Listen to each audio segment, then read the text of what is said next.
Welcome to Authentic Church. We're so glad you're joining us for this message. We hope it blesses you. Don't forget to hit subscribe to stay up to date with all our latest sermons. Come on, let's get into it. Or we got a home group, or we come out for prayer, and we're coming with a need that we're believing for God to meet and restore. Does anybody know what I'm talking about? Yeah. You know, very often, statistics will show you this, but this is probably all of our story, is most of us turned up to church in need. The first time you go to God is because you're in need, all right? God, this is not working in my life. I've tried everything. I don't know where else to turn. Somebody said you might have the answers. But what I find is interesting is that in this journey of Christian life is sometimes we come to God with our needs, and then 5 years down the track, 10 years down the track, we're still coming to Him with the same need. We're stuck. It's like, I came to you, Jesus, I wanted you to heal me, but we're still talking about the same thing. Does anybody know what I'm talking about? Whether it's an addiction, whether it's a wound from our past, whether it's a dysfunction in our life, we kind of keep circling around the same drain hole, wondering why nothing changes.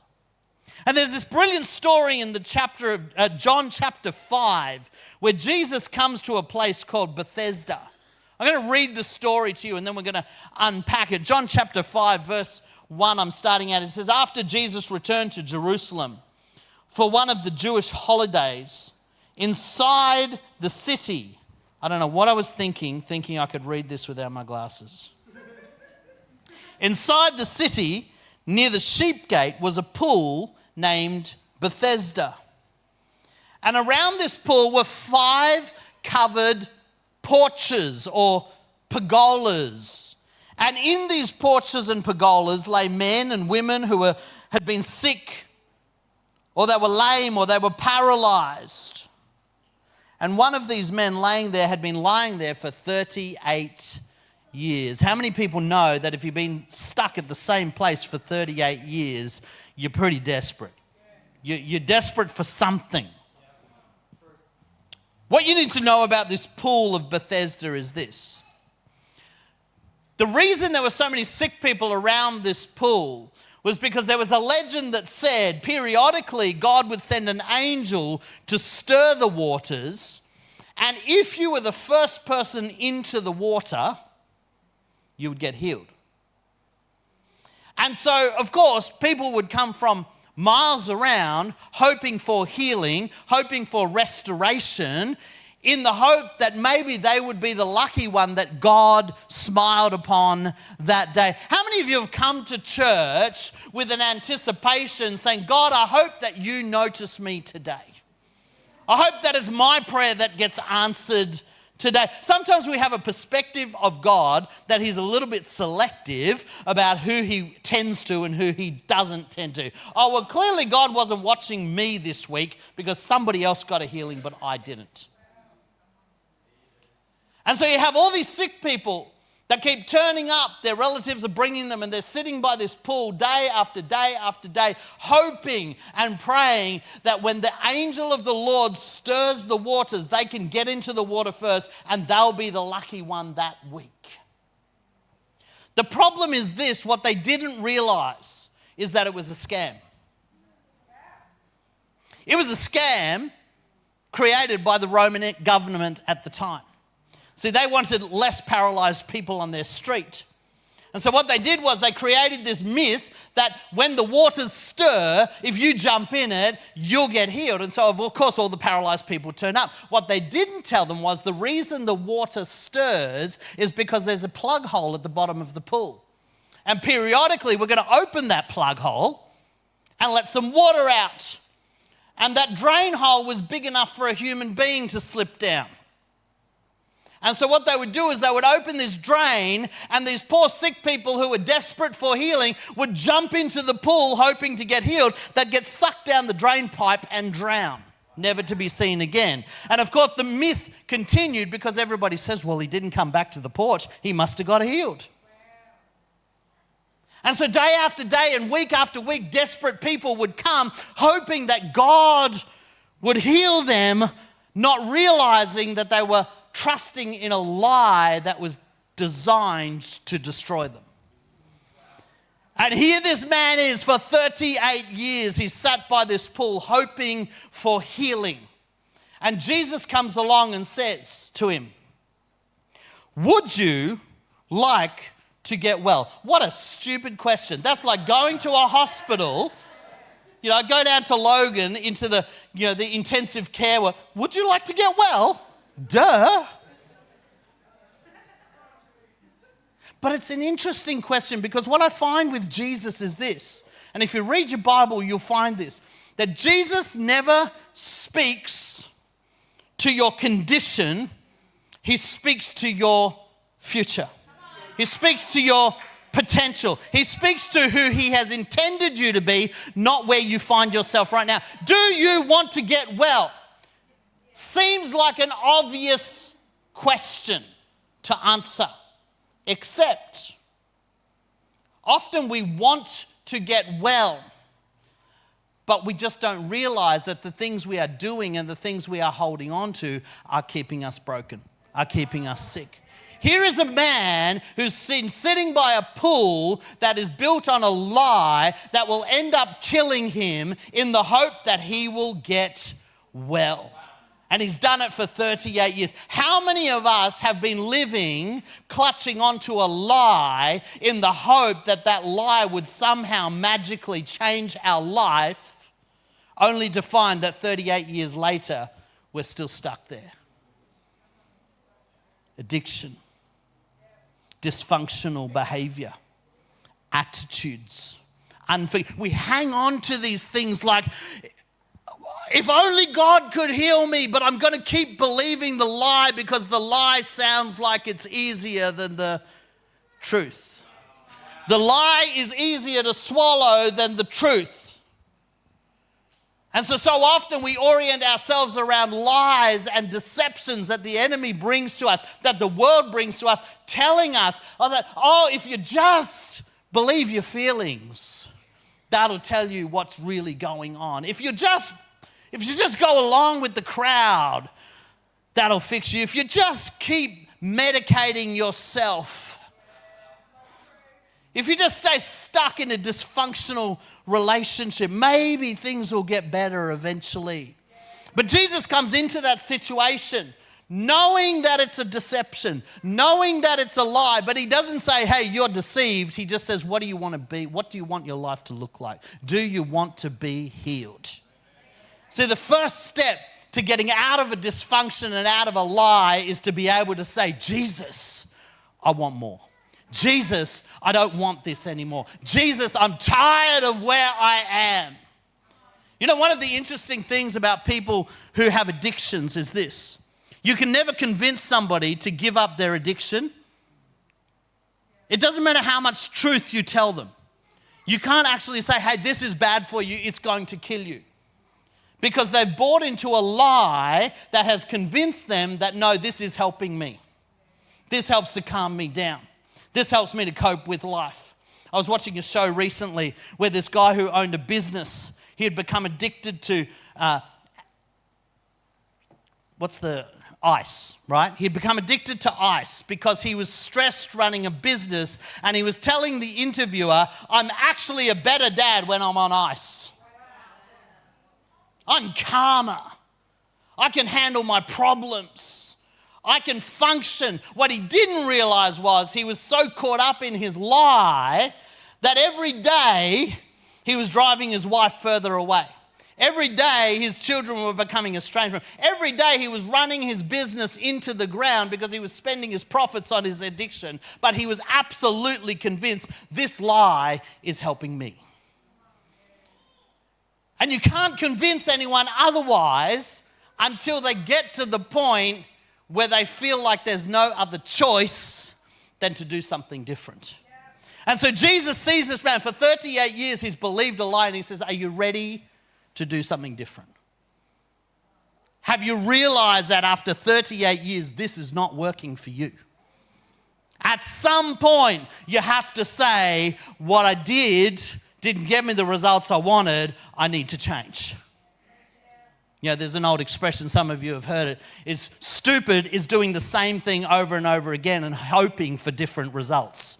Yet all of us do that in our life, don't we? We keep doing the same stupid things, wondering why we keep getting the same results, but we're not prepared to change. We're not prepared to say, Jesus, I want to be healed. Jesus, I don't want this anymore. Jesus, I'm done. And so Jesus comes to this man and he says, are you done yet? And the man's just, I'm glad you are done, my dear. That's good. Don't be embarrassed. I love your enthusiasm. Jesus says, are you done? And his response is so curious. Because rather than saying, yes, Jesus, I'm done, he says, oh, but you don't understand, Jesus. I've got nobody to get me into the pool when the water stirs. His instinctive response to, do you want to be healed? Are you done with this? Is, it's somebody else's fault. You don't understand, Jesus. There's nobody to help me. I couldn't possibly be healed because my dad was never around when I was young. My parents split up when I was a teenager. My teachers didn't like me in school.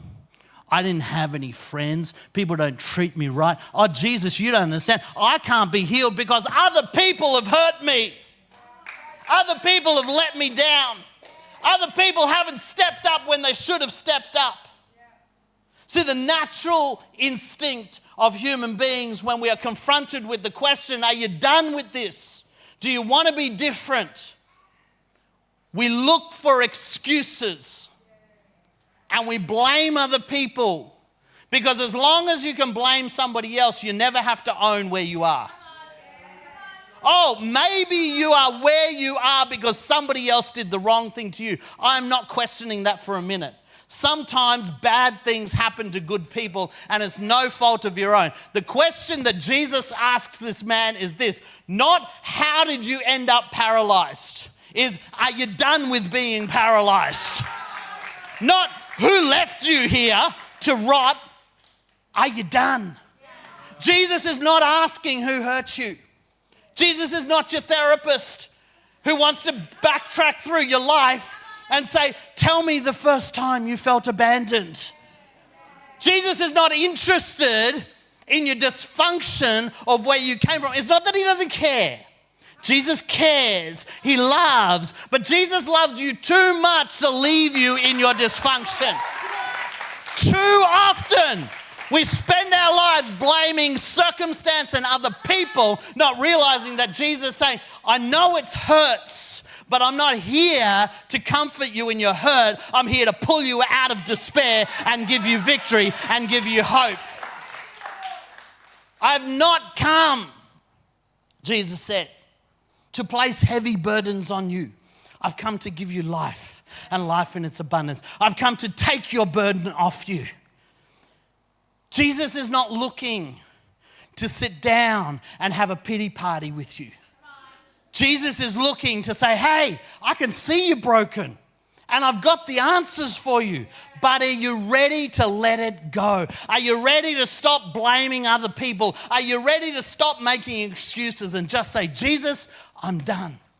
I'm done. I want to be healed. You see, Jesus speaks to us in our dysfunction.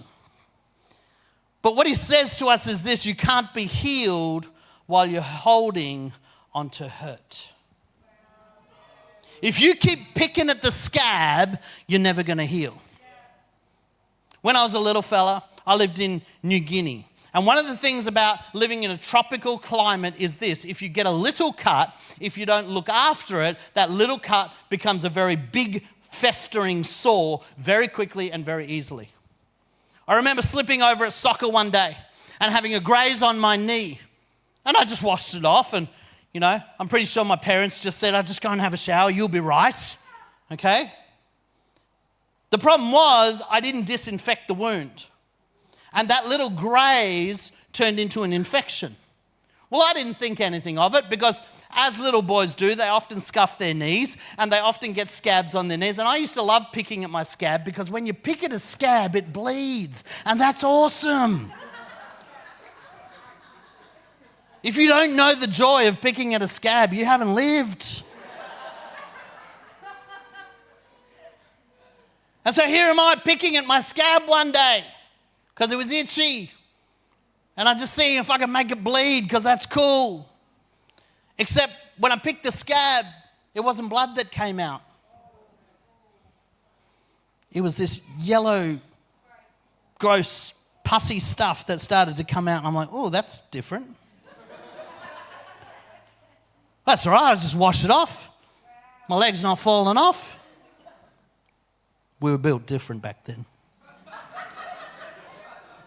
So I just kept washing off the pus and going on with my day. And until one day a friend visits our home for dinner and she sees my festering scab and she says, that's infected. And she was a nurse. And she said, that's infected. And I said, is it? And she said, you need to do something about it because that infection is spreading. See, the wound had gotten bigger. It wasn't just a graze anymore. It was like an open, weeping wound on my knee. And she said, no, you need to clean it out. You need to flush it out. And she got some hydrogen peroxide. Now, that was an experience. That was like the second best thing that happened to me as a 12-year-old, right? Picking the scab to see the blood, that's awesome. Have you ever poured hydrogen peroxide into a wound? My gosh, that's amazing. It bubbles and it's like having a volcano in your knee. I used to pour hydrogen peroxide on my knee just for the fun of it. It was hilarious. My mum had this big bottle of it. It emptied in like a couple of months because me and my brother kept on just like, oh, I've got to cut hydrogen peroxide. My bubbles are bigger than your bubbles. But what was she doing? She was saying, that won't heal unless you clean it out. Yeah. If you keep picking at it, it's not going to heal. It's going to spread. And what I didn't know as a youngster is that if infection spreads, eventually it becomes septic. Yeah. Eventually you get to a point where your leg has to be cut off. Now, I was a long way from that, I think. But how often is that in our own lives where we keep picking at the scab of our past? Keep on saying, oh, but you don't understand. Look how bad my wound is. Look how dad hurt me. Look how mum neglected me. Look how my brother persecuted me. Look how hurt I am. You don't understand. And what God's saying is if you keep picking at the wound, it's not going to heal, it's going to spread. And not only is it going to destroy your life, it's going to destroy the lives of everybody around you. Very soon, our open, festering wounds become community dysfunction. If you've ever met a family where the entire family is dysfunctional, well, there's your reason why. Because one person failed to deal with their hurt, and that hurt got passed on. And their children became hurt over something that they didn't even experience. And then they carry that wound of victimhood onto their children and their children's children. The Bible talks about this. The Bible talks about the sins of the father being passed on for generation after generation. What he's talking about is this: if you don't deal with your stuff, your grandchildren are the ones that are going to pay the price. If you don't own it, and if you keep blaming everybody else, it's going to become somebody else's problem. Do you want to be healed? Oh, but Jesus, you don't understand. There's nobody to help me. I'm a victim. I mean, we live in an age where it's like, it's an Olympic sport to be a victim. I'm going to tell you how victimized I am. And we now have things called intersectionality, where you have different categories for victimhood. If I was born into this culture, I have more victimhood than you. If I'm this particular gender, I'm more afflicted than you. If I have this particular orientation, I'm more afflicted than you. And we get out our victim cards and we say, look, I'm more victim than you because look at my life. And Jesus says, I'm not interested in your victimhood. I'm interested in, do you want to be healed? If you've been coming to church for any length of time, and you are still carrying the wounds of your past, can I just say this now? With all the love of a pastor who wants to see you well, it's time to let it go. It's time to let it go. It's time to forgive. It's time to say, you know what? I don't control that person. And I'm not responsible for what they did to me, but I am responsible for my path forward. I am responsible for my response to Jesus. I am responsible to say, yes, Jesus, I want to be healed, and I'm going to let you clean out my wounds so that I can heal up. The man is believing a lie, hoping that the lie will change his life. When he's confronted with healing, he makes excuses. But again, Jesus says to him this, no, but do you want to be healed? And he said, yes. Yes. Healing only begins when we choose to accept healing. I mean, Jesus wants you to be whole, but are you holding him at arm's length? Are you preventing him from healing you? I mean, we went camping as a family when my kids were really young, and Taj stepped in some thorns, and those thorns went right into his foot, and they affected him quite significantly. We still don't know what those thorns were, but they resulted in vomiting. How many people know that's a bad idea in a tent? Middle of the night, we've got this 6-year-old who's vomiting, projectile vomit in the tent. Only to find out that his foot was covered in thorns, and they'd embedded themselves deep in his foot. And he was crying, saying, "Mummy, it hurts so much. Mummy, it hurts. And as we're trying to pull them out, he's saying, "No, stop. It hurts too much. It's stopped. I don't want you to do it anymore." The thing that was to make him well was painful. And as his parents, we had to hold his leg and pull them out because we knew that if he left it in there, it would become infected and it would become a bigger problem than it already was. Sometimes Jesus needs to pull something out of your heart, out of your life, and it hurts a little bit. It's confronting. It doesn't feel comfortable because it's deep in. And God's trying to get it out, and sometimes no, God, stop. I can't deal with that right now. No, not today. Come back next week. I'll go to church one more time. Maybe if you could just put me under a spiritual anesthetic and deal with it so I don't have to feel it.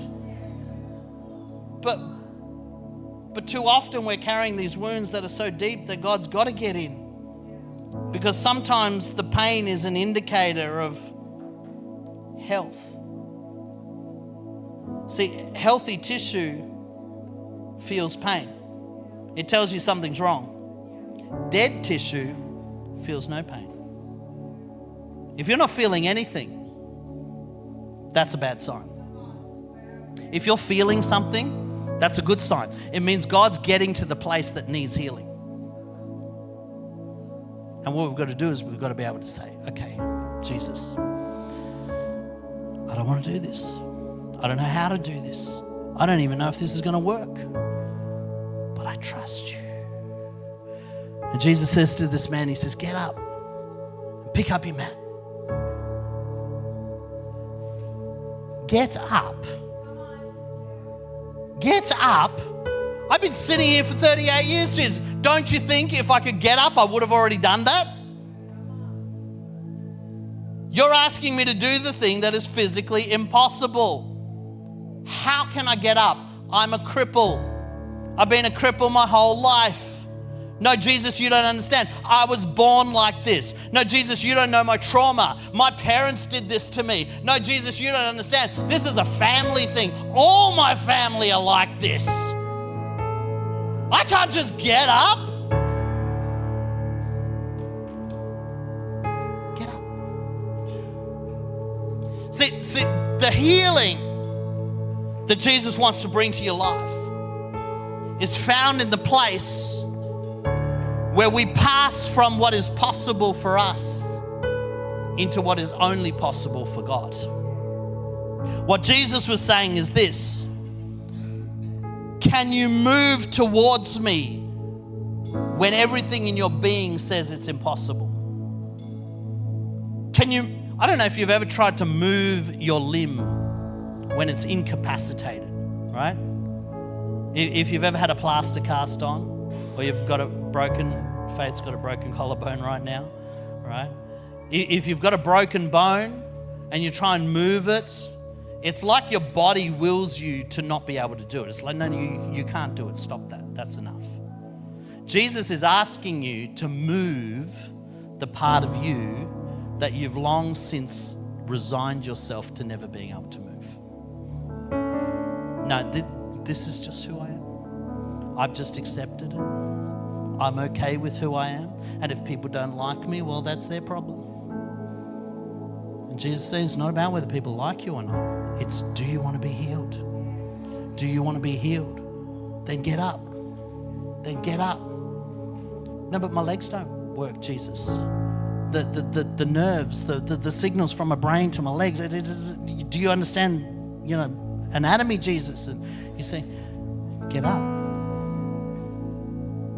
See, the decision to go towards Jesus when everything in the physical says it's completely impossible is something we call faith. Faith is the substance of things hoped for, the evidence of things unseen. A better way to put it is this: faith is not positive thinking.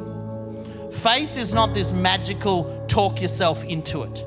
Faith is the trust that God can do what he says he will do. Do you trust that God can do what he said he can do? Do you trust that when Jesus said on the cross, it is finished, your sins are forgiven, your body is made whole, your mind and your spirit are regenerated, and you are being made into the image of your Creator?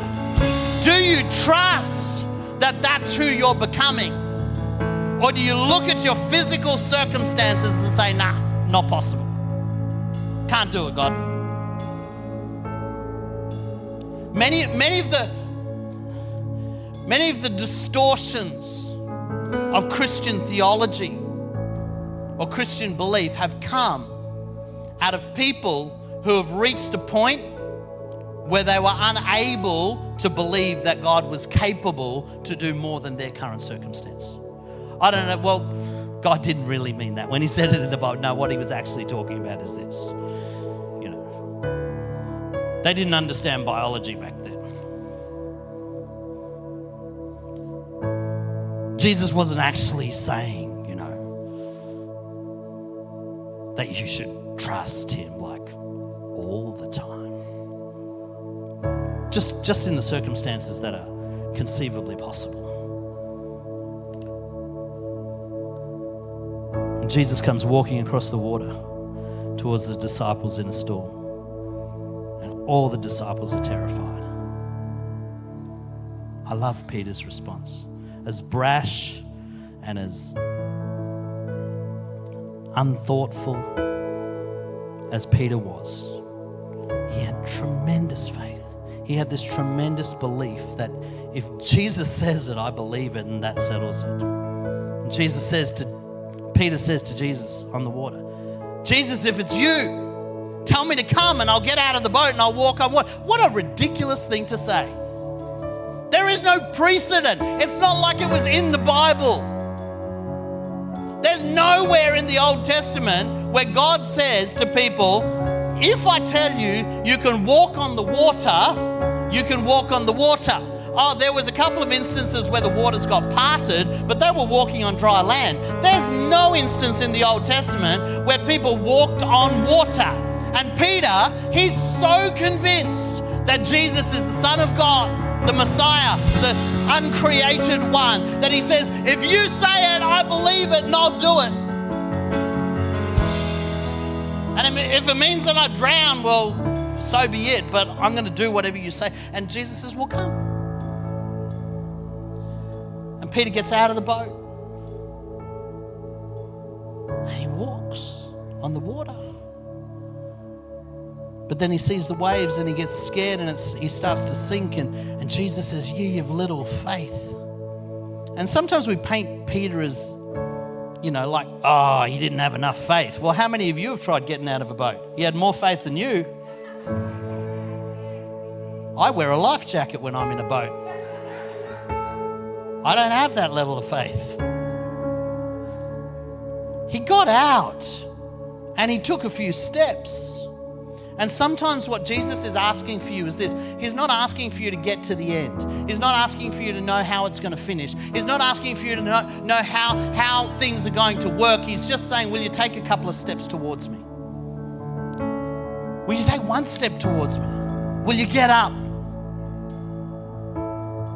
Will you pick up your mat? And it says on that day, the crippled man who had laid beside a lie for 38 years, stood up and he picked up his mat. There was no prayer meeting. Nobody laid hands on him. Nobody cast a demon out of him. He just said, okay, Jesus, I trust you. I want to challenge you today. What are the lies you've been believing about your life? What are the lies you've been parking your life around, hoping that something would change, knowing very well that it never will?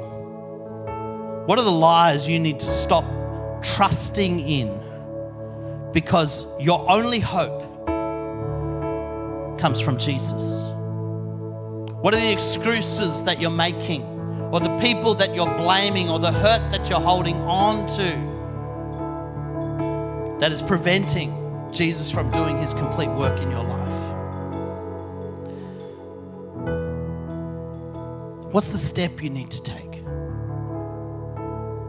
What's the yes that Jesus is asking of you? Just one yes, just one step.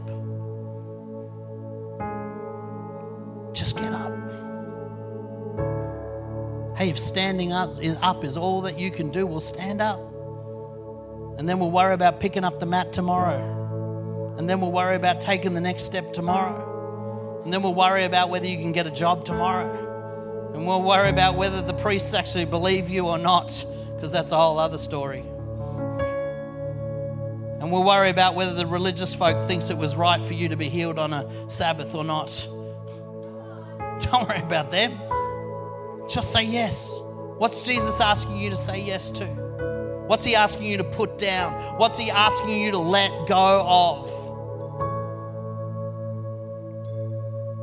Just say yes.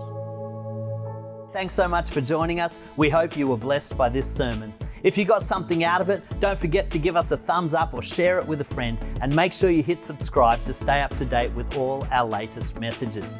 To give to the work of Authentic Church or to learn more about getting connected, you can follow the links in our description. See you next time.